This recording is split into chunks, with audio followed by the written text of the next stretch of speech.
अस्सलाम वालेकुम नाजरीन, आप देख रहे हैं K92 न्यूज़ और मैं हूं रुबीना नाज। चलते हैं इलाकाई खबरों की तरफ।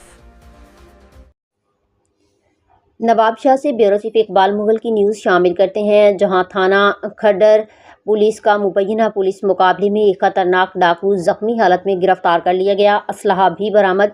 खबर के मुताबिक SHO थाना खड्डर और उनकी पुलिस टीम मामूल के मुताबिक गश्त पर मामूर थी कि अचानक मशकूक मुलजिमान से सामना हो गया। पुलिस टीम ने मुलजिमान को रोकने का इशारा किया तो डाकुओं ने गिरफ्तारी के खौफ से पुलिस पर अंधाधुंध फायरिंग शुरू कर दी।